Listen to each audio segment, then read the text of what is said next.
اللہ کے لیے جو معرفت اور جو پہچان ہے وہ دو چیزیں یہاں اس آیت کریمہ میں بیان کی گئی، ایک ایمان اور ایک تقوی، کہ وہ کمال درجے کے مومن ہوں گے اور پرلے درجے کے متقی ہوں گے۔ یہ دو خوبیاں اگر کسی وجود میں جمع ہوں تو اس کے بارے میں یہ گمان کیا جا سکتا ہے کہ یہ اللہ کا ولی ہے، لیکن اگر یہ دو بنیادی خوبیاں کسی کے اندر موجود نہیں ہیں تو پھر اس کی شعبدہ بازیوں سے متاثر ہو کر کے اس کو کرامت قرار دے دینا یہ سوائے نادانی کے اور کچھ نہیں ہے۔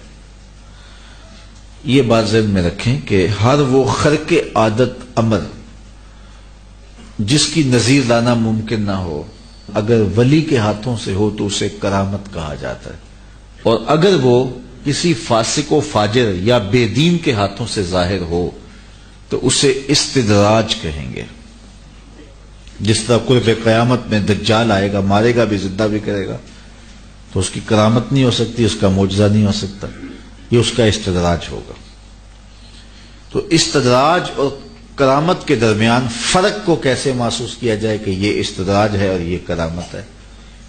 کرامت برحق ہے، اس کا انکار نہیں ہے، لیکن کرامت اور استدراج کے اندر جو فرق ہے اس کو ہر بندہ محسوس نہیں کر سکتا۔ یہاں بڑے بڑے لوگ جو ہیں وہ پریشان ہو جاتے ہیں، اس لیے ہمیں ایک ہی معیار دیا گیا ہے، ایمان اور تقوی۔ ہم چونکہ اس معیار سے ہٹے ہیں تو جعلی لوگوں کے ہتھے چڑھے ہیں، شعبدہ باز لوگوں کے قابو آ گئے ہیں۔ اگر ایمان اور تقوی جو اللہ نے ہمیں معیار دیا ہے اس پر اگر ہم رہتے تو کسی کے بارے میں خوش گمانی سے اس کے قریب ہوتے۔ الذین اذا رؤوا ذکر اللہ، جب تم اس کو دیکھو تو رب یاد آ جائے، تمہارے دل سے رغبت دنیا کم ہو اور رغبت آخرت بڑھ جائے۔ ایمان اور تقوی یہ دو علامتیں بنائی گئی۔ اب اس کا یہ مطلب قطعاً نہ لیا جائے کہ کرامت کوئی چیز نہیں ہوتی۔ کرامت کا من حیث الکرامت انکار کفر ہے۔ اگر کوئی شخص کہے کہ میں نہیں مانتا کرامات کو تو کافر ہو جائے گا۔ وہ کرامات جن کا بیان قرآن کے دامن میں موجود ہے اس کا انکار بھی کفر ہے، کیونکہ وہ قرآن مجید کا انکار لازم آئے گا۔ تو یہ بے موسم پھلوں کا حجرہ مریم میں موجود ہونا یہ کرامت ہے اللہ کی ولیہ کی، اور یہ قرآن کے دامن میں موجود ہے۔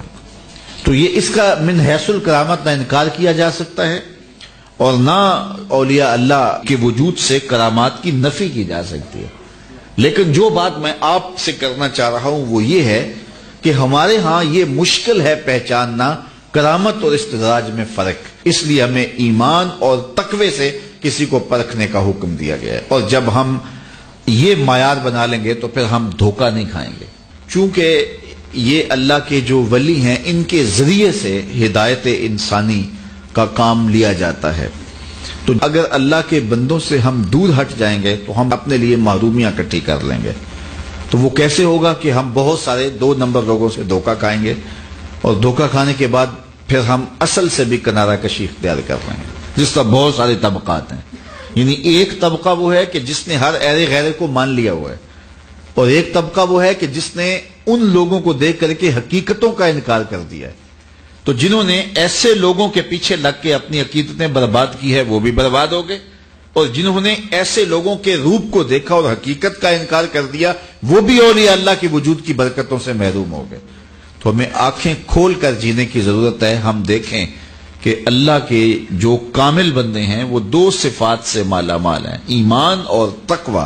تو جہاں آپ کو ایمان اور تقوی بدرجہ کمال ملے تو وہاں محبتوں کا رشتہ اور ربط قائم کر لیں۔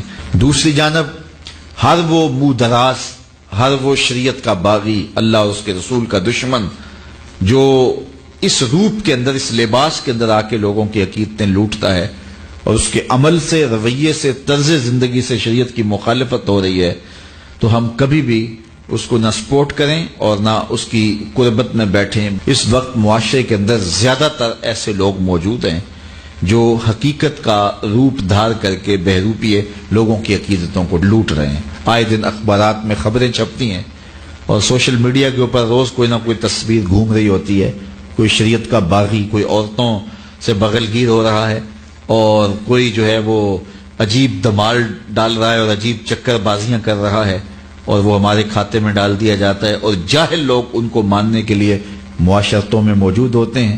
خوش نصیب ہیں وہ لوگ جو دونوں آنکھیں کھول کے جینے کا فن جان لیتے ہیں۔